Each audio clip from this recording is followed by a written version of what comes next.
What is up, Potseros? What's up sa inyo mga patatas? Babalik tayo guys syempre sa ating panibagong video. So again guys, para sa mga hindi nakasubaybay, sa series natin ngayon, sali po natin sa car show si Barak, no? Sa B2B, sa bumper to bumper car show this coming August 10 sa Lemery, Batangas. Araw ngayon guys is August 8, no? Meron lang tayong 1.5 day para i-prep si Barak yung ating SIR. Meron tayong 4 stages boys. First stage natin is yung headlight restoration dahil nga medyo madilaw na yung headlight ni Barak. Second nating stage is yung pagpapakabit natin ng banner, which is napanood yung last video. Third part is yung pagkabit natin ng daily tires natin to represent the Kumho tires. And napanood nyo nga last video is kinapit na natin yung daily tires natin na gagamitin, which is yung Kumho Extra PS31. Ako guys, personally, dito talaga yung ginagamit ko. And lucky enough, napansin na tayo na yun yung ginagamit natin. So kaya kinuha nila tayo to represent the tires, no? So ngayon, last stage na ng ating preparation para kay Barak. Exterior detailing na tayo. Kapag-graphene coating tayo, boys. Actually, marami din gagawin sa kanya.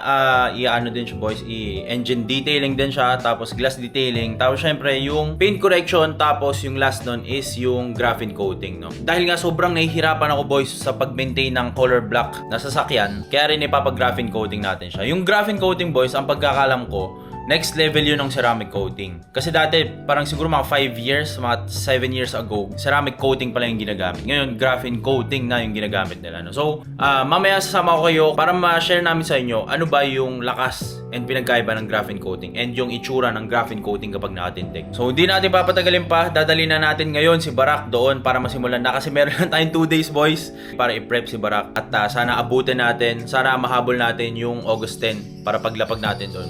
Go Rabeles na. Tara, let's go! Okay, so ito yung ating engine bay as of now, no? Ang date ngayon, meron lang tayong sa Sabado yung show. Today is Wednesday, no? So, papasok natin to ngayon sa Auto Pro. Meron lang silang 2 days para i-detail yung buong sasakyan, no? Ito yung first nilang gagawin is engine detailing muna, guys. Tapos, glass detailing din. Tapos, ang alam ko, ihuhuli na nila yung exterior detailing. So, to give you guys a preview kung anong itsura ng engine bay natin. Ayan. Unfortunately, hindi na tayo nakahanap ng stock air filter, guys. Sobrang hirap maghanap ng stock air filter. Marami yung pang stock, pero yung pang dock, guys, sobrang hirap.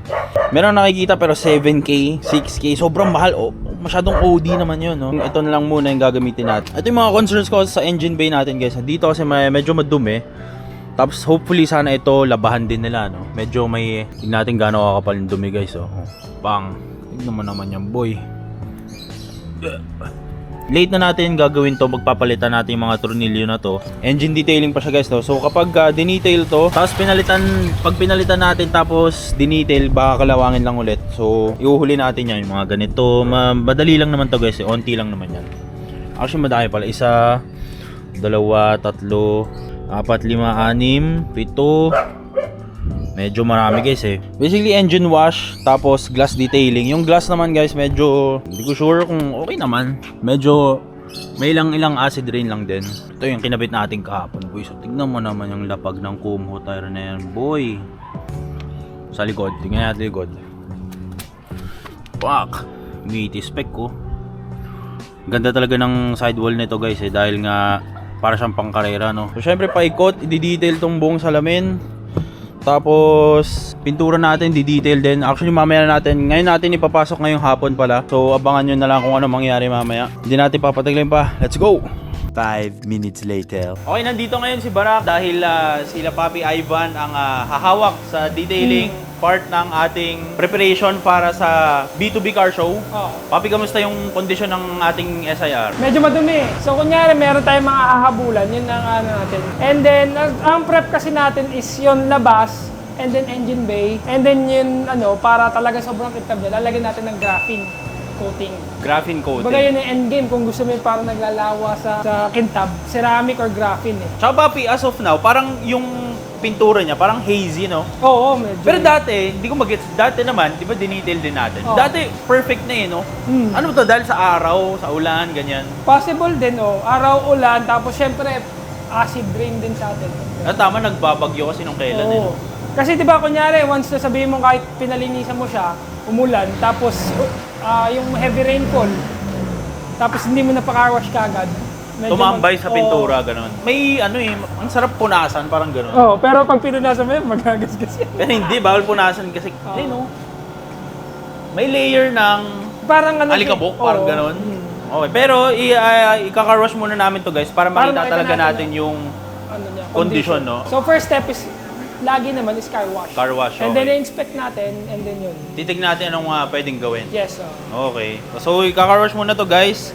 And papakita namin sa inyo ano yung after car wash. Kung kamusta talaga yung ano. Kasi as of now, may alikabok pa to eh, no? Oo, tsaka may ano, water... May water, ano eh. May mga cum stains eh. Oo. Okay boys, tapos na linisin yung ating SIR. Papakita natin dito sa labas. May labo pa rin talaga, no? Ayun. May malabong part. Ilaw. Ayun, no? Ano, may gas-gas. Kuha ko na ano, na... Basahan. Okay guys, silipin natin yung mga gas-gas. Ang dami bigla, no? Oo. Di ba binuro natin yun nun? Oo. Pero dahil sa daily use, kaka-car wash. Dami guys, oh. Pero iba mukhang front max eh. Kasi diretso eh. So usually kasi pag napapasimod due to ano, yung parang pabilog. Bilog, Pero pagka yung diretso. Karamihan diretso. Oo. Ayun, oh. Dito. Makintab naman to pag umaga. Pag umaga, makintab talaga. Pero pagka inilawan mo na yun or na-direct. Sa show ba iniilawan nila? Hindi na Minsan, siguro. minsan. Minsan lang. Ayun, oh. Pero yun yung papakita natin ngayon, yung importance. Kunyari, pag mag-show ka or gusto mo na show finish, yun yung ano, pagka yung importante ng importance ng ano, ng detail. Ayun, oh. Dito boys, oh. Ayun, oh. Kitang-kita, no? So, sa likod din actually meron. Pakita natin yung mga poging boys, oh. Bang! Nahiya lahat. Dito, ayun, oh. Dami, oh. Saka makita may malabo. Ayun. Malabo siya, no? Tingnan natin yung after stage ko. Dito guys, yung dami, oh. Bilog na bilog, eh, no? So, ito, anong unang ginagawa ni... Anong pangalan ni Idol? Si Robert. Robert? Kuya Robert, kamusta Kuya Robert? So ito, ginagawa niya yung paint correction na buburayin natin yung mga imperfections, yung mga twirl marks, yung mga tawag dito, acid rain, gano'n. Car show finish na. Guys, oh. Naka-wash na yan ha, malinis na yan. Ayun, oh. Grabe dito, oh. So yan, first pass lang. Unang pasada to. Ay, ayos yung ilaw, oh. Pang checkpoint yun, ah. Ano talaga to? Boss, lisensya, boss! Or CR. Or CR yan, ah. Ito naman yung ganitong side, kahit naman niya, makintab yan, pero pag lumapit ka, dun mo na makikita yung mga ano eh. Pa-testing nga ako, papi. Ito, oh. Dito, guys. Makikita nyo yung formation ng bilog, eh, no? Dito, wala. Ano yung isang pass lang na wala agad? Ito kasi medyo light pa eh. Ito, tingnan natin kung kaya lang din na isa. Ito. As much as possible kasi ayaw natin daanan ng daanan kasi syempre the more na binabuff mo yun, binabawasan mo yung pintura eh. Mas numinipis. Oo. Tsaka mas, yung kulay niya, mas naging black. Oo. Mas Mas ano, medyo naging blue na ulit, eh. yung parang hinahanap mo nun na parang may glitter. May glitter kasi, guys, eh. So ito yung kintab niyan, di ba? Mm. Pag nilagay na natin yung coating, mas may enhance pa. Mas kikintab pa. Oo. So kumbaga yun yung endgame kung gusto mo talaga sobrang kintab. Okay. Saka yung tawag nga ng iba doon, dinilaan ng baka eh. Sobrang wet, kumbaga wet look talaga. Pero yan, kasi kahit anong ganda ng coating mo, kung hindi mo na-prep na maayos, wala din yun. Tsaka kita mo yung shine. Pati yung ano, nahanap mo, nakala mo yun, nagbo-blue. Andito, Diba, eh, no? nakaraan. Actually, dinaan lang namin to, guys. Kasi bukas pa to gagawin, di ba? Umpisa na, pero hindi kasi mabilisan to eh. Oo, Usually, tama. ilang Mga 3 months gagawin. wash over pala. Wash over pa. So, ayun boys, no? Abangan nyo mamaya kung ano pa yung mga gagawin natin dito. Pero as of now, Para- ito muna yung Sample ng paint correction. sample ng paint correction. Bang. Ano ba yung dati? Hindi ba paint correction yung Hindi ginawa pa nga dati? eh. Yung ginawa natin sa Max Garage. Parang, yun? Ano lang yun? Parang technically, parang 3-step. Ano lang? Ano lang, detailing lang. Exterior Para detailing. lang ma-improve lang konti yung ano niya. So ito na kasi yung parang tinatawag na show finish. Pang car show na talaga ito na Oo. yun. Kasi pag nagpunta ka ng car show, pag nailawan, makikita mo may swirl marks. Iniilawan talaga nila. Minsan, meron nag-iilaw, kumbaga pinapakita nila yung, pinapakita nila zero swirl, mga ganun. Hahapyawan ko na lang kayo kung ano mga ilalagay natin at mga gagawin dito. Abangan nyo. 5 minutes later. Bago natin ituloy ang ating video, gusto ko i-share sa inyo na ngayong 2024, favorite nating betting site which is ang 1xBet is new and improved na. Ano nga ba yung mga nagbago? Kung naalala nyo dati, gumagana sila via links lang. Pero ngayon kasi, meron na silang sariling app. Paano nga ba i-download yung app? Punta lang kayo sa pinakamalayong Play Store o App Store kung Android kayo or iPhone, tapos search nyo dyan 1xBet. Ano nga ba yung meron sa 1xBet guys? No? Tumataya din naman ako minsan sa mga NBA, sa PBA, ganyan. Pero kadalasan kasi dati, madalas na may nangyaring scam dahil links lang or mga tao lang yung nag-ooperate ng mismong betting site. Pero kasi dito sa 1xBet, automated and may sarili na siyang app. Di mo na kailangan antayin kung yung agent mo tulog pa ba or kailangan pa siya kontakin para makapag-check out ka ng napanalunan mo, di ba? So dito sa 1xBet, new and improved na dahil nga meron na silang sariling app. Di lang dyan nagtatapos syempre guys, meron tayong $100 from 1xBet kapag ginamit mo yung ating voucher code na Rich Potato. So paano nga ba ilalagay yung Rich Potato? Pagka first login nyo guys or first user kayo, ngayon pa lang kayo maglalaro, lagyan nyo lang yung code natin na Rich Potato. Tapos automatically kakaroon ka na ng $100 sa una mong deposit. Tama na yung explanation, pasok tayo sa 1xBet app. Papakita ko sa inyo gaano kaganda to. Let's go! So, syempre, kailangan mo maglagay muna ng pera para makapag-bet ka dito sa betting site. Kaya siya betting site, diba? So, maganda sa betting site na to, sobrang daming laro. Syempre, meron ditong football kung fan ka ni Messi o ni Ronaldo. Tennis, meron din. At syempre, yung paborito ng Pinoy, hindi mawawala talaga dyan yung basketball. Pwede ka tumaya dito, NBA, PBA, at kung ano-anong liga pa. Yun ang maganda dito sa 1xBet. Sobrang daming varieties ng mga laro. Sobrang user-friendly ng app na to, so hindi ka talaga malilito, hindi ka maliligaw. Subukan nyo na tong 1xBet. Wala namang masama sa pag nagtatry. Okay, ang next step natin is... Ano next step, Papi? Engine na to, no? Engine detail naman. Anong ano to? Waterless? Yes, waterless tayo. Waterless. Para iwas sa takot mo na check engine. Alam ko naman, allergic ka dun. Oh, pero hindi naman to Subaru eh. Oy, oh. Huwag na yung Pero Subaru. pagka Subaru automatic, hindi kami nag-engine wash. Ay, Waterless. ano talaga yung waterless? Kasi mahirap eh, baka mamaya magloko eh. So may import tayo ngayon, si June. Ano to? Marikina branch to. Oo, pinapunta yan para dito sa'yo. Tapos yung isa, dito ka, Papi. Yeah, ito yung pangalan natin. Anong pangalan ni Kuya? JC po. Si JC, oh. Tama mo na sila lahat yung gusto nila. Anong pangalan nito?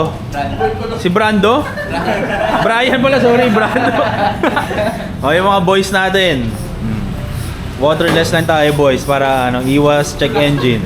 Siyempre may solution. Mas maganda to, Papi, actually, kasi may kita mo ano yung hindi pa nadaanan. Oo. No? May advantage din naman yung binabasa. Pero kasi, minsan kasi sa 90s car, malulutong na yung socket. Mahirap na magbaklas. Hindi, pag binasa mo, baka pasukin.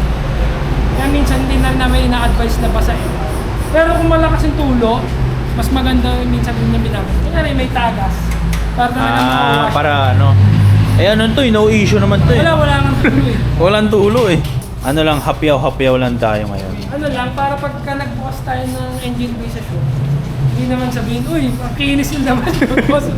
Pang daily yung loob, pang kinis yung labas. Ano kasi nag-donate sa atin, shoutout kay Boss Alex Alcain. Kung naalala nyo guys, siya yung may-ari ng kay Pongkan. Binigyan niya tayo ng air filter. Galingin sa SRT, Sana. Pero hindi kasi namin sure guys kung papasok sa throttle body niya to. Kasi medyo mas malaki daw yan kaysa sa SOC. So titignan natin kung papasok. The next day. Okay boys, sinisimulan na ang glass detailing. Okay, no. Ditong side guys meron, dito hindi pa nalalagyan. Ayun no. Pakita naman kung gano'n po. Gapang lang talaga, yun oh. Difference niya sa... Ito dumidikit eh oh. Ito yung isa nating kasama sa show which is Isuzu D-Max. Ay, naka-Kumho din siya na banner guys. Ayun, Kumho tire. Yun. So ito, setup naman ito. Ganda na mag-setup guys. Nakalimutan ko na tawag setup nito eh. Ano, tingnan mo naman yung mugs. VLF boy. Naka-lift. Ayun oh. Pero, brand new to, 2 months old. Pero hindi siya makintab guys. Ayun. Makintab siya pag malayo, pero parang Makintab. yung hinahanap mo na yung ilaw is parang kitang-kita mo yung ano. Lyogenic din to eh no. Pero ito kasi alam mo hindi pa nagalaw. Ano kasi to, stock Brand new from kasi. casa. Oo. Kumbaga ito kasi tinatawag nila na factory na orange peel. Yung hood, makintab yung hood eh. Pero may mga libag. Oo. Kasi yung libag niya ito. Hindi ko lang makikita sa camera eh, pero sa mata di ba nakita mo? Ito, ano to? Ano yan? Dumi? Oo. Di ba? Nalagyan mo rin yan. Ayun. maalaga rin naman si boss. Pero hindi kasi maiwasan yun. Ayun si Papi. Mo, pag ginagamit. Papi. Si Papi galang ba to? Yung setup ng kanyang pickup guys, oh. Pang.